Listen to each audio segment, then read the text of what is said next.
colors, otherwise my brain just cannot pick out the individual colors. Okay. I don't know what it is, it just makes me easier. How are we doing? I got everything copied and swapped by homework. I've been thinking real hard.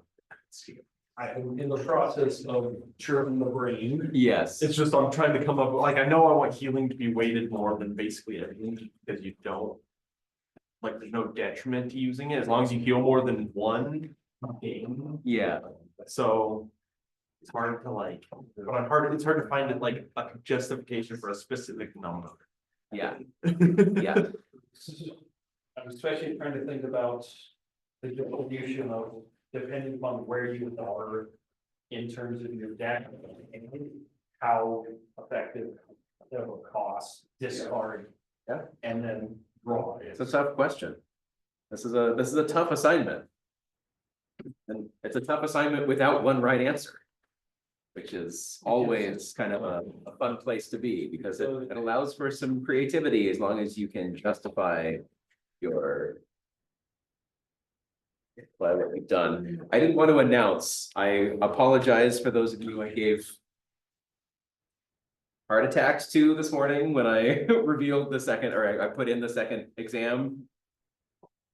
So let me tell you what happened with regards to that and why what I did is actually correct. It just doesn't seem like it at first glance. I don't know if people are aware of that, but so for the first exam, that wasn't actually part of your final grade for a while because somehow it got entered as out of 0 points. But because I set it as an exam and not an assignment, we can't go back and modify the total number of points that it's out of unless you add questions to the exam that make it worth whatever it's worth. And if I do that, then it erases all the grades and replaces them with, you need to grade each one of these questions. So it turned into a bunch of work to try to get that to work. So the easier workaround than go change the number of points that exam 1 was worth was to make exam 2 worth 200 points. And now there, between exam 1 and exam 2, there are 200 total points worth of grading outcomes and 200 points worth of what you could have gotten. It's just that your exam 1 is out of 0 points and your exam 2 is out of 200 points. So it looks like you did way worse on exam 2 than you actually did. Because it's out of 100, you can see the percentage just by the score you have. So I think that you can see that Canvas is lying to you. You don't actually have a 50% on, or less or more, but somewhere around 50% on exam 2. It's just that those 200 points are spread between exam 1 and exam 2. Well, my grade went up, so I'm not complaining. Yeah, so it is correct. And I've made sure that everything is weighted the way that it's supposed to be in Canvas. So now your grade represents, at least according to what the syllabus says, what your grade in the class is. And I always say, take that with a grain of salt in my classes, because I will go through and make sure that I am happy with grades at the end of the quarter and curve people up as needed. I don't anticipate that's actually going to happen in this class. From what I can see right now, grades are in a very good place relative to my expectations. But let's say I write a really, really hard third exam that people don't do so well on, then obviously that's not all on you. And I will go make sure that the grades that get submitted represent the work that you've put into the course this quarter. Questions about grading or anything else out of that? Yeah. When are we gonna get information on resubmitting the first assignment? Yeah, I did mention that there would be some potential for that. I'm gonna bake that into my course curve. At this point, it's late enough that basically what I wanted to allow people to do was to resubmit some assignment that they weren't particularly interested in. I think at this stage, rather than have that happen, have you go back and think about the first 3 chapters and resubmitting something. You're far enough past that doesn't really make sense. So I'll just bake that into the end of class, where I feel like if your grade is a little bit below where I would like it to be, then I'll play around with things like, what happens if I drop your lowest assignment score? Is that, if I did that across the entire class, what would that do? Does that fix the grade issue? And then for those who I feel like it was a little bit unfair early in the class, when the expectations weren't particularly clear about exactly what you needed to submit, how it was going to be graded, that is something that I am aware of and I will take into consideration before I submit a final grade for people.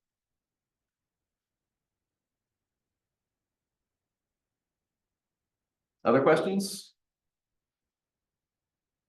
I thought we were done with lectures and we're gonna work on stuff with paper. Characters and builds, yes. No, we're unfortunately not done with lecture, but we will spend next Monday and Tuesday working on playtesting. So yeah, in class, the rest of this week, I'd like to get through a little bit more content. And then what you should be thinking about and working on this week and this weekend ahead of next week is get those functions down for Harmony. Think about what extra mechanics you'd like to add. I've been meaning to every afternoon write up the actual technical assignment for the paper. And when I got around to that last night, it was 6:30 and I was still in my office. So I figured it was probably time to get home. So I'm gonna attempt that again today and see if I do that. I'm also running out of content, so I have to make content ahead of delivering it as well. So I will try to get that to you as soon as possible. But assuming that for some reason it's not up today, what you should be working on this week is finalizing that value curve for Harmony cards, thinking about mechanics. For the grad students in the class, you will be required to come up with at least one new mechanic. So be thinking about that. That will be part of the write-up as a way of differentiating this class from the undergraduate version of it. So you will need to do that. For undergraduates, you are not forced to do that, but I would highly recommend it because that level of change and adaptation is very much what designing a real game would be like. What happens if we add this mechanic? How do we go through and change everything to do that? I would like this game to represent, for it to be yours, represent your creativity in some capacity and not just a balance pass over what you were given at the beginning. That said, I don't want to require it because it's a reasonable amount of work, but it's a valuable, reasonable amount of work. So by new mechanics, I'm assuming you mean something along the lines of like draw, damage, heal. Yeah, Not a new element. yeah, it should be some new keyword or some new, an idea that a couple of people had in class at the end of last class was armor, something that would reduce the amount of damage that you take by a flat amount. But then how does your armor degrade over time? Is that something that just goes away? Maybe it halves every turn. That could change the strategy of when do I use my most damaging cards? When do I not? Or another mechanic would be instant play. Yeah, Or maybe when you condition draw play. something, you can instantly play it and draw again. Reactions. If you top deck, Reactions. exactly, yeah. You could do, literally, the design space is huge. So there's a lot that you could add to this, but when you do add, it's gonna change the relative value of everything else in the game. So you'd have to go reinvent your formula or go tweak your formula to be able to make sure that it's balanced with respect to whatever it is that you're adding to it. Questions on that? That's where you should be. If you were not here yesterday and need more trading cards, I have more trading cards in my office. Feel free to stop by after class.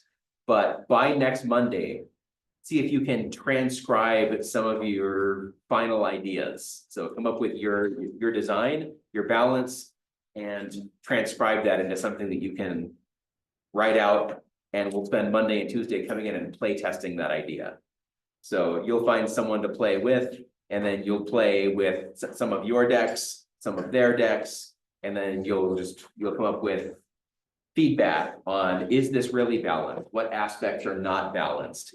What were the win rates of my respective decks as I played them with other people in the class? How did that go? Was that what I anticipated? And that analysis is going to be what goes in your paper at the end. Kind of a, what did you do? What went well? What didn't go so well? What would you do moving forward to continue to iterate and make this the most balanced game that you could? I think it's kind of interesting thinking about this because Wizards of the Coast also has an open position for Magic in general. And I thought about applying for it, but I've never like balanced trading cards before. Yeah. Now here's a spreadsheet of thousands of cards. Yeah, well, what's fun about Wizards of the Coast and Magic is that the cards are balanced for very different aspects. Like when you print a common, you're balancing it mostly for a draft environment because there aren't too many commons that slip in or slide into the most competitive decks in particular formats, but sometimes they do if their level of synergy is really high. If their power level is low, but their synergy is high, that can happen. So trying to figure out what is the purpose of this card? Is it meant to be something that is used or interesting in a draft environment, in a constructed environment, in a commander environment, in a historical, and is it powerful enough to be used in modern or legacy? It's intriguing to think about how would you represent all of that in spreadsheets? How is Wizards figuring out the value of the cards they print for the respective environments that they are going to see play in? Really good joke video watch is Pro CDs. Yeah. Video on match.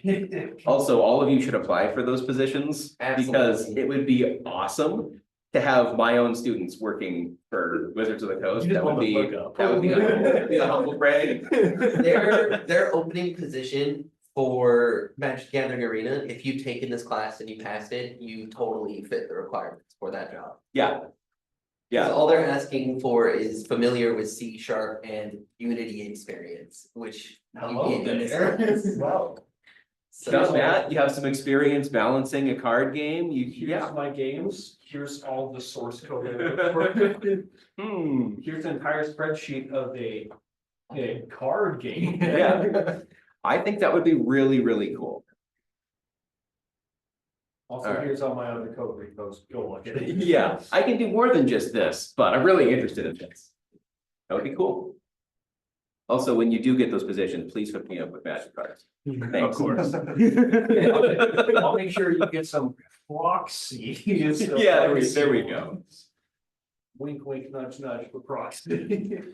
So I'm gonna start this talk about characters and builds with a quote that when I saw this in the book that I'm pulling a lot of this content from, made me laugh so hard that I have to share it with everyone.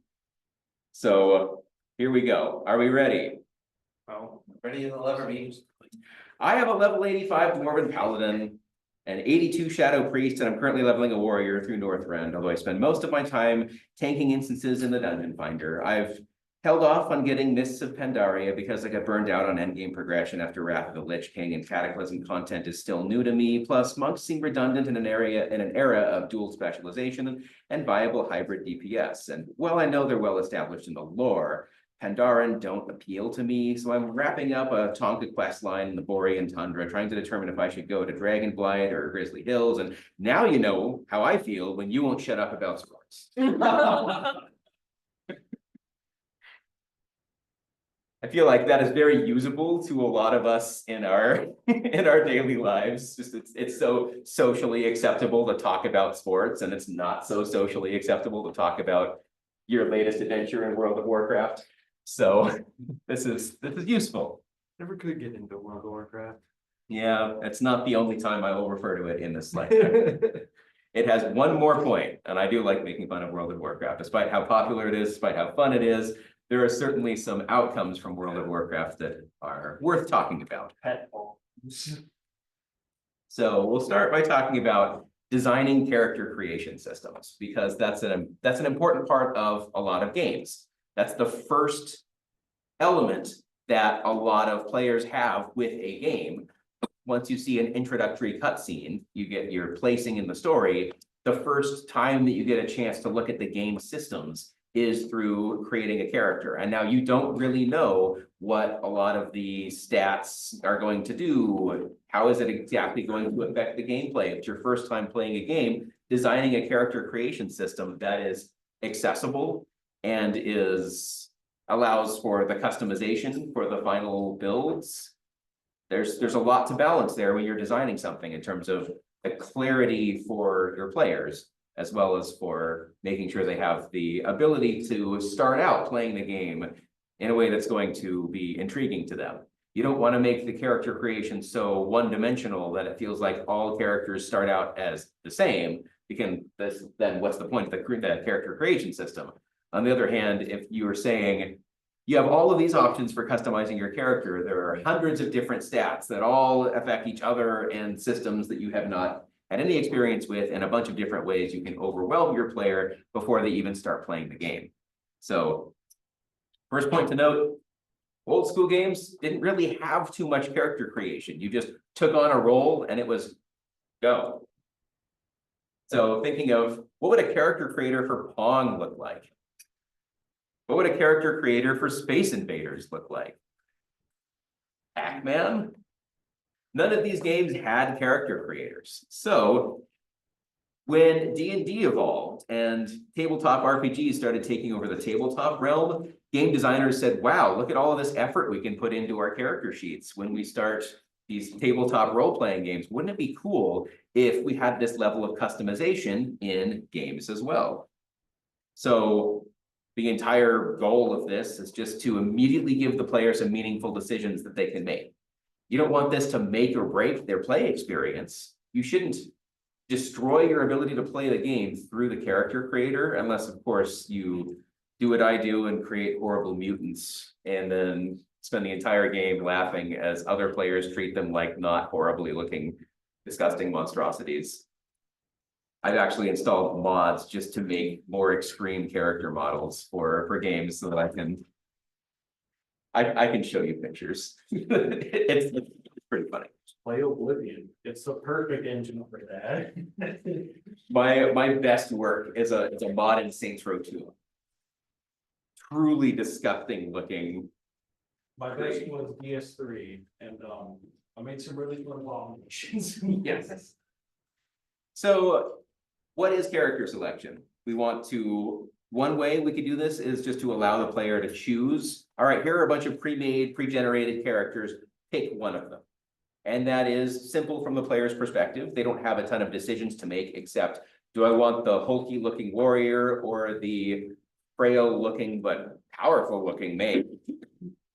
So this is most frequently done in fighters, in MOBAs, RPGs that have some kind of quick start option. Even for a fighter, you don't want to spend a ton of time customizing your character to go on and do one or two fights with that character and then need to create the next one. Or usually you're picking between some story characters in a fighter.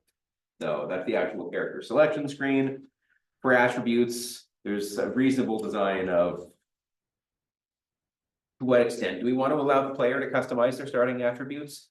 We'll talk about that in a little bit more detail. Really, how much power do you have with this? Do you want to allow them to completely customize their starting attributes? Does that represent 5% of their attainable power? 80% of their attainable power in the game? How much do you want your character creation mattering in terms of not just how the game starts, but maybe even how the game ends? So you could either have the character, you could customize from multiple class prototypes, or you could allow for full customization. Usually there's some system of you have 5 stat points to distribute amongst your attributes, or 10 stat points to distribute. You can even take some stat points away from what that baseline is. Say, maybe I really don't want an intelligent character.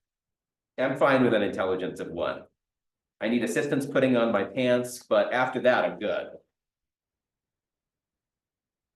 So you can also have primary and secondary attributes, where primary attributes would be something like strength, dexterity, constitution, and the secondary attributes would be something like health, damage, accuracy, something that some of these attributes affect, but it's indirect or it's direct.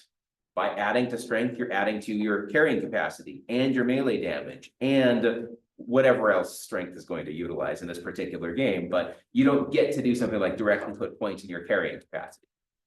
That said, some games allow you to modify both primary and secondary attributes, where you could say, I want to put some points in strength, but maybe I can allocate some secondary points. I don't need the melee damage, but I'd like some carrying capacity, so I can put my secondary points in the elements of those stats that I care about. So as you design, some questions. Is this stat best for all characters or just wizards? If you're looking at the value of each particular stat, Why would each character class in your game want to utilize that particular stat? It becomes a boring decision when your warriors just want to dump a bunch of stats into strength, maybe a little bit into constitution, and you're good. A mage dumps into intelligence, wisdom, a little bit into constitution, you're good. There's a right way to do it, but what is the purpose of strength to a mage? What is the purpose of dexterity to a warrior? From the player's perspective, should they spread their points around or focus on just a couple of attributes? Think about, from a designer's role, what do you want your players thinking about when they are in your character creator?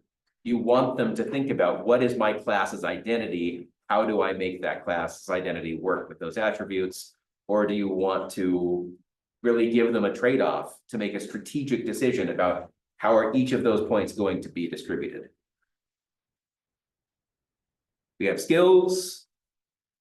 A lot of games have active skills and passive skills, so passive skills just naturally affect your character, don't need to be activated to gain that benefit. And active skills are something that you actively use to give you a temporary benefit, or maybe it affects the next attack that you do, or is the next attack that you do of some kind. And if players can choose some skills in the character creation, what do we need to consider? So from a design perspective, do you want all skills to be available from the very beginning of the game? Do you want those skills to be unlocked as the player plays through the game, gain some character levels, and now you have some new skills that are available? Why would we care to do that? Why would we care to either have all the skills available at the beginning of the game or to have them slowly revealed over time? What are kind of the benefits and detriments of that? Since progression unlocks it. Yes. So progression could be something that it's, if you just created a level 1 wizard who can immediately cast, I don't know, meteor storm, something that you would feel like needs to be trained to do, that feels like, how did you learn how to do that? Why are you level 1 and can do that? I read it in a book. Yeah. It also doesn't overwhelm the player with a bunch of options. Yes. Yeah, especially if you think of the character creation as part of your tutorial. You're starting to introduce them to those mechanics, so they should be able to make an informed decision by what is available to them. How much information is available to them on that character creation screen? If you want them to make an informed decision, you need to be transparent on that character creation screen. If you want to obfuscate the mechanics and say something like, do you want to train to be a strong character? Do you want high strength? Well, you don't know what that means. Then you can also do that, but just know that your players will not be optimizing to the extent to which they could if they knew more about if there was more communication with your game's mechanics. You also may be sending a large majority of your player base to the internet to figure out what is the best combination to do with something. So if the players want to go to the internet to figure it out, it's really nice if the game just tells you, so you don't have to go look up information. Other thoughts?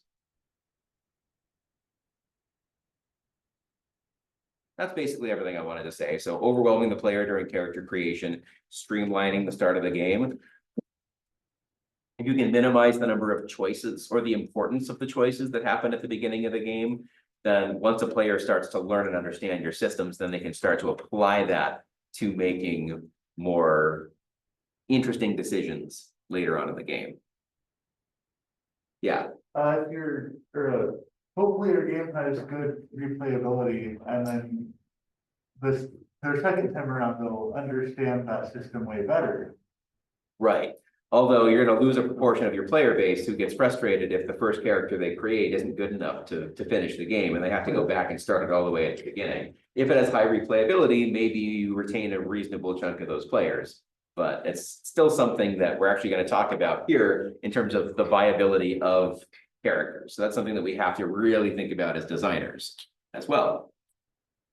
So if you have skill trees, you can also allow for arbitrarily complicated unlocking criteria with regards to those skills. So if you engage in the mechanics of the game, engage in the story, maybe there's a story reason why a character learns a particular skill. Maybe you need to have mastered or gotten Fireball to level 10 before you can cast Firestorm.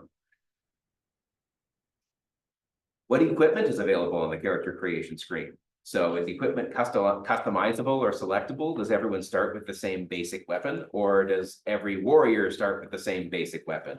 Or can the user decide, I want my warrior to start with a sword or an axe or something else? Classes, how do we want to discretize the options at the start?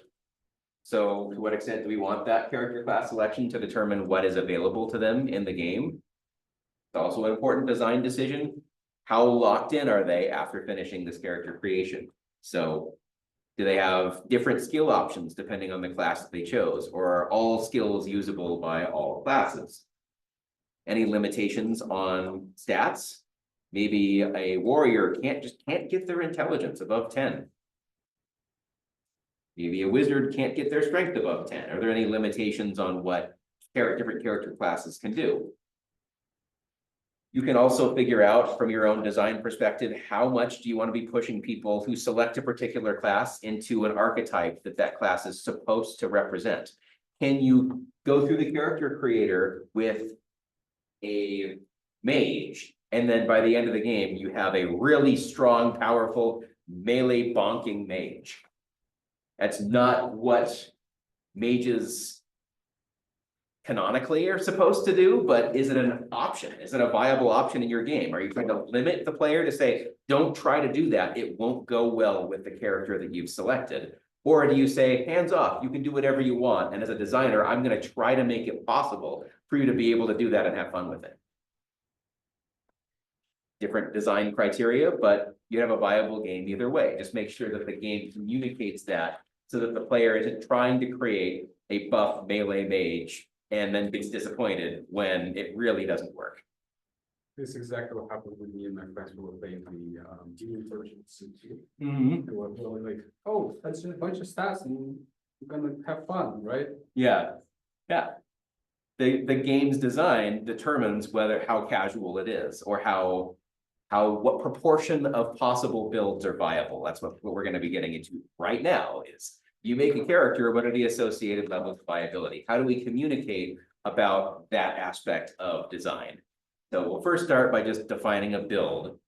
So your build is all of the character related choices that you make between creation and throughout whatever options you have in the game that define the progression path that your character takes, what it becomes strong at, what it is weak at. That ends up being your build, what skills you select, what stats you prioritize. But we can talk about the viability of different builds in terms of 4 distinct classes. And these, yeah. I was just kind of thinking like, you also don't necessarily, I mean, it kind of depends on what game you're trying to make, but you don't necessarily have to lock in the player's build. Like Armored Core 6 is the game that I play and I do really enjoy, and it has a lot of build crafting, but it's all done via like a part system, and all parts can be sold back to the store for the price you paid for it. So if you make a build and you're like, man, this build sucks, just sell the parts back, try something new. Right. Yeah, so there's definitely a trade-off, and we can talk about that trade-off, where is the game designed to allow freedom for you to just, if something's not working, respec and try something else? Or do you want the decisions, because that creates kind of a position for the player where the decisions don't really matter. If I try something and it doesn't work, I'll just try something else. Is that super realistic? You get a computer science degree, you decide, you know what, I really hate computer science. I hate everything about this field. I'm going to become an art historian. Can you just respec your CS degree, spec an art history degree, and go into industry in art history? It'll be a lot easier to get. Right? Man, why isn't life designed this way? But because it means that your decisions have value. When you're selecting a major, you really have to think about, is this what I really want to do? How do I want to apply this? It's a really meaningful decision that you make as a student. Or we play games to escape reality. Exactly. Yeah, exactly. So you have that trade-off when you design a game. Do you want the player to feel full creative control and like their decisions don't really matter, but they can keep trying a bunch of things until they try something that's really fun and it works well? Or do you want them to have to critically think about the decisions they make, and that defines that character's experience? that defines that character's kind of life ambition and what they want to do, what their strengths and weaknesses are. It feels more realistic to have that at the cost of, if you mess it up, it's like messing it up in real life. It's expensive. Let's go 1, 2. So going back to the game that I never stopped talking about, Destiny 2. Yeah, They have a mechanic where you can just build craft and choose whatever you want to run, but then in the end game activities, they lock your loadout. So once you go in, what you went in with matters. And I'm wondering, how do you feel that plays into that balance? yeah. So it's building it into the learning curve for a player as they play the game. When you're at the character creation screen, you don't know too much about the game. And designers don't want you to have to look up everything about the game to be able to make an informed decision. So it's popular to have a wide open ability to tinker with everything the game throws at you early on, with the idea of you're learning about the game mechanics. You're learning what works and what doesn't. And as you do this, the cost to respec gets higher and higher and higher until toward the end of the game, you're really locked in to what you are doing. And now if you really want to change that, that's where they want you to go back and replay the game for replayability, but they don't want you to quit the game because that build wasn't viable. You at least got to tinker with it. You didn't feel like you made a mistake at the character creation or by level 10, and now you have something that's not viable. Well, I was saying this, I don't think that doing, like, when you have it where you can just swap out your build completely, that doesn't necessarily have to be kind of like a whole no consequence thing, like I was talking about Armored Core 6. Yeah. And the way that game is designed is that all like the bosses in that game are very different in how they like move and they act, and and the intent and how the game's difficulty is designed, you're expected to swap around things to deal with different bosses. Right. Like there are systems to like stay in different loadouts they can swap between. So it's not like, oh, I found this one build that works and now I'm done. It's okay, this new boss requires different things. So I'm going to swap around all my parts and build a new mech to deal with this specific situation. And then I'll have all these different configurations that I swap between. Yeah, just like most things everywhere in life, it's kind of a continuum where I like to present the extremes of that continuum. And then the way most games work is they'll pick a position in that continuum as here is our design focus. And it's very rarely out on the extremes, because the extremes are very infrequently exactly what you want.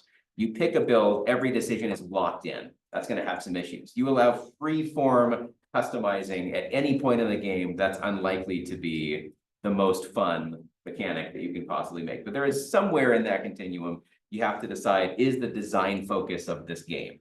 How much freedom do we want to give the player to tinker around with their build at what points in the story, at what points in the gameplay? So that becomes an important design decision whenever you're making a game.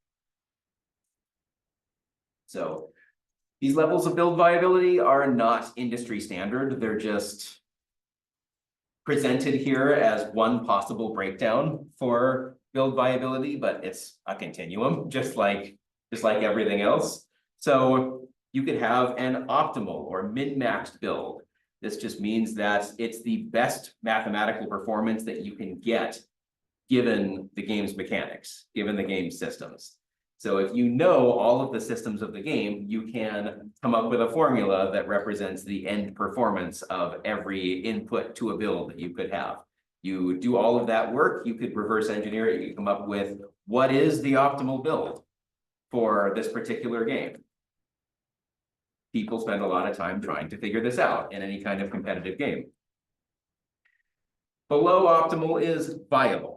While this is not, it doesn't make every bleeding edge efficiency, it is something that you want to design for if the average player, a typical player of your game, understands the systems and then goes through some kind of optimization procedure to figure out what's good and what's not.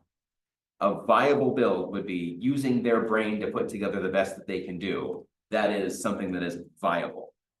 And so a build that is viable would be able to defeat the game finish the game on a default difficulty, a normal difficulty, being controlled or piloted by your average player. If you can figure out that level of performance out of a build, that's where you want to set your difficulty, is average player in an average build playing the game.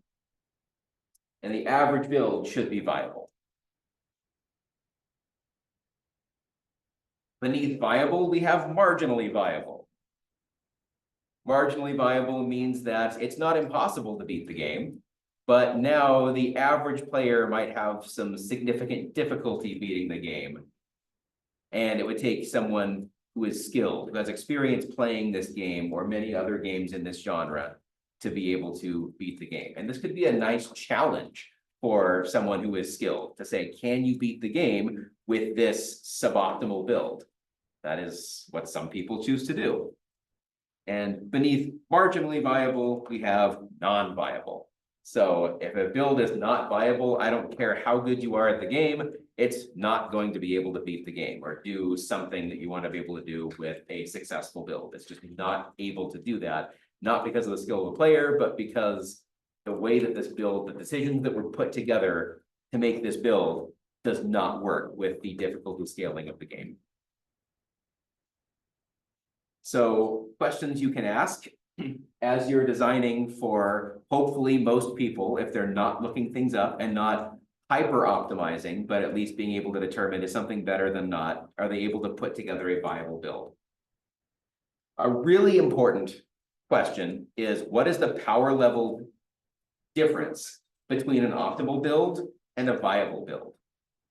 This is something that a lot of online games really struggle with. If there is a big gap between optimal and viable, then as a designer, you either have to design for that optimal, since the best players are making optimal characters, you design the difficulty for optimal, you're going to alienate everyone who has a viable build, and anything that is viable becomes marginally viable because you're designing for the optimal to give them a challenge.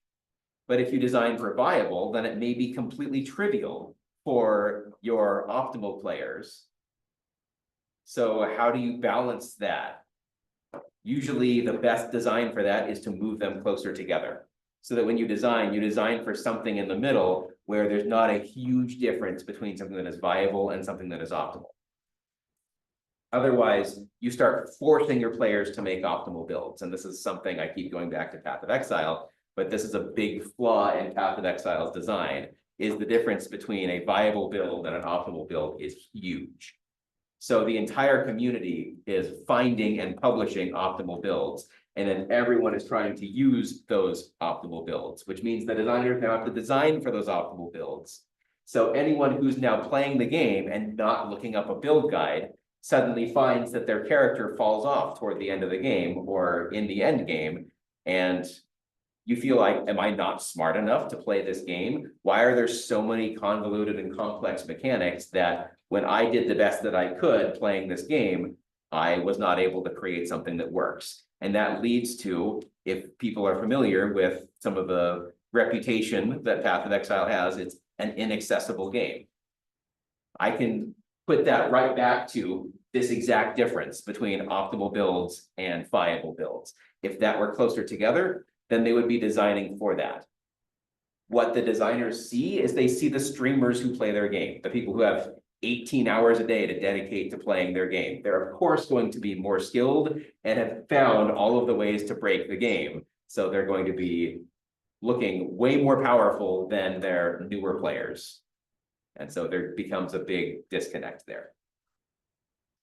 Another question you can ask is, how easy is it to make a non-viable build? Going from, let's say I don't know very much about this game, how many incorrect decisions do I need to make before I have a non-viable build? If the answer is 1, then you're forcing your players to play perfectly or to make decisions perfectly. A single mistake could ruin your build.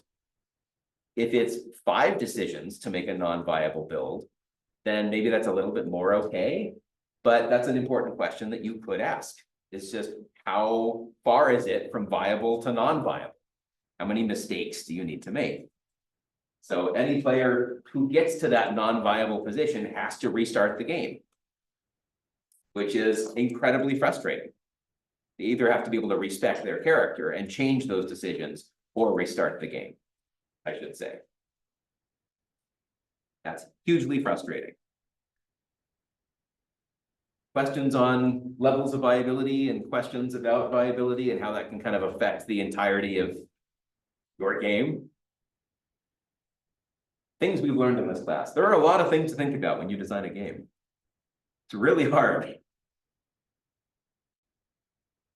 So next thing we'll talk about is character progression and how do you balance for character progression. There's actually this is a big rabbit hole that I could go into, but I won't go into that quite yet. It's another potential topic for next quarter. But what happens after character creation? After the character creation is done, there's already a difference between viable characters and optimal characters, just past the character creation screen.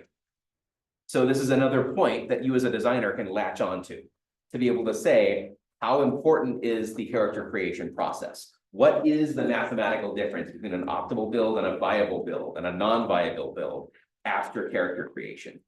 With regards to now after character creation, you're probably engaging in some kind of tutorial.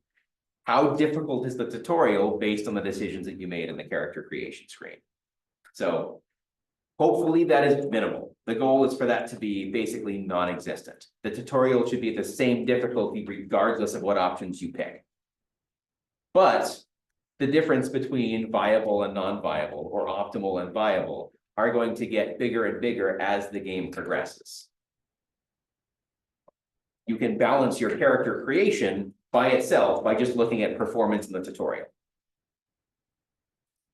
So first option, I actually kind of just talked about this already, but if you're designing for viable builds, then the issue of designing for viable builds is expert players will complain that the game is too easy, because if you make an optimal build, the game has very little challenge.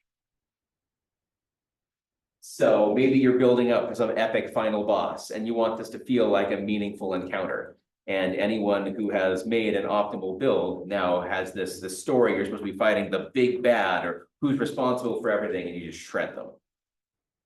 You put the boss in a shredder. It doesn't feel good, it feels anticlimactic. Option 2 is if you design for those optimal builds. So now the final boss is a challenge if you built an optimal build. Of course, now it's too hard for the majority of players, and the number of truly viable builds, since now you're designing for the optimal build, shrinks, which means that any imbalance in your skills is going to become significantly more noticeable because it leads to failure rather than just a longer encounter. So especially a big problem in endgame content when you want players to have some build diversity. So I actually have the Path of Exile thing. Be careful of collecting data only from streamers. Think about what are the biases in the data that I am collecting about my game. If I'm only collecting from those who are publishing that information in a stream, that is a biased individual. They have more time to play than your average player. They have more experience because they do this for a living than someone else who just played the game. Pretty inept streamers. And it amazes me that they gain traction. Yeah. Sometimes it's just fun to watch a constant car wreck. So yeah, balancing for the majority of your players versus balancing for streamers, that's kind of at odds with each other. You kind of have to pick one or try to balance in the middle of that. And again, the best way that you can address this is just to minimize that difference between viable and optimal. And that comes down to a balance problem. So if you have not balanced your game as well as you could, then you may find that one of the results of that is your widening gap between optimal and viable builds. And then you have to choose between who you're targeting with your design. Yeah. And like a company like Grinding Gear Games, like they obviously have telemetry on like every player. Why would you ever want to balance around just streamers? Like I can understand that like there's some optics there. Yeah. But otherwise, like if a lot of your player base are just like people that play like a normal amount of like normal, quote unquote, whatever that means, like amount a day compared to like streamers, like. Yeah. Why would they pander to streamers outside of the optics? It becomes part of the economy, not of the game, but of outside of the game. If you design for the streamers are busy making content. That content gets the streamers traction, it gets the streamers playing your game. When a streamer is playing a game that you, the consumer, are not aware of, and you see that they're having fun with that, that becomes advertising. So if your streamers are playing your game, that gets more and more player traction in a way that saves you advertising revenue or saves you. So I can see the value in getting streamers to play your game and to publish build guides that then become very popular. They get the streamers get advertising revenue and viewing revenue from engaging with your game and your content. And then the other players take whatever the streamers invent to then now have to play. But now that becomes a requirement in your game is you have to base your build off of something a streamer created, because the difference between optimal and viable is pushed very high toward the optimal end and not just something that your average Joe can create without knowledge of the intricate knowledge of the game systems. I think it also goes back a little bit to whaling, because if those people are playing 8 hours a day and they're streamers, they're gonna be buying stuff in your game more often. That's true too. And if that is most of your player base is streamers, you design it for most of your player base, and those are your whales who are going to be spending money. And then that becomes a way for them to advertise to their clientele as well. If you're watching a streamer, you say that streamer has so many cool skins that looks so cool, I want to emulate that, then that becomes sales in your game as well. So having kind of a business, not business relationship with your streamers can help your bottom line, absolutely. But then, yeah, you just have to be wary of who are you designing for. If you're designing for the streamers, you may be alienating your average players. Problem is that it becomes the crux of whale is that you cut out everyone else who's not willing to do that. Yep. So another very important decision to make in a game. So some solutions to this would just be to introduce some difficulty levels. Pretty straightforward. You have a hard difficulty level that is meant for the optimal builds or the streamers. And you will have a normal difficulty for your average player and an easy difficulty for those who have never played anything like this before, or a child, or some other market. It's not always possible to do this with live service games. I am trying to imagine something like Path of Exile with difficulty levels. And then why wouldn't you just play on the easiest difficulty level? Because that would give you the most economic advantage in the game. So if your game has a game economy, then it becomes the right choice to make to be able to go through encounters as fast as possible, which takes away from the entire purpose of building a character to defeat difficult content, because there won't be difficult content on an easy difficulty level, which means you can farm bosses faster, you can kill monsters faster, you get more loot per second. You get more loot per second, you can sell more loot per second. That becomes the economic. Everything balances around the actual equilibrium in the market. Unless they make loot drops more lucrative, the higher the difficulty. How do you balance that? That becomes really difficult, and it might change when new strategies emerge that say it's possible to. Yeah, that is something that you can do. And I mean, Diablo does that with different difficulty levels as well, basically saying you get more experience and or more loot, the more. Yep, the more difficulty you opt into. So that is one way you can do it. The issue sometimes with D4 is that instead of just upping the enemies, they will tank builds in order to try to get more. Yes, but I would argue that the equilibrium price for everything in the game is based on that highest difficulty. So if you are trying to build a character and that character cannot do well in that maximum difficulty, you're at an economic disadvantage. So now we have that pandering to the streamers. The viability is near optimal and not what your average player can create. We get back into that issue when you have those associated difficulty levels in a live service game with an economy. So you can also market your game to a particular type of gamer. That can help with that as well. Your hardcore streamers are not going to go play competitive Stardew Valley, probably. You think? Stardew Valley speedruns. They do exist, but someone who's trying to show I am the best gamer of all time is probably, that's not what the game they're gonna first look at. Let's Because call it it out. panders to a more casual audience and it wants to be more accessible to a more casual audience.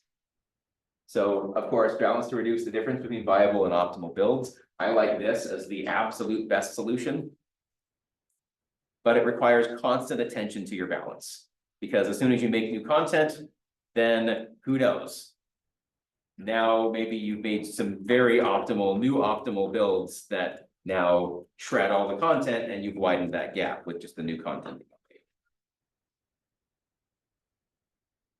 If you do this, the best way to do it, I know we're out of time, but the best way to do this is to make most of the power come from something that everyone can acquire in the game, like items.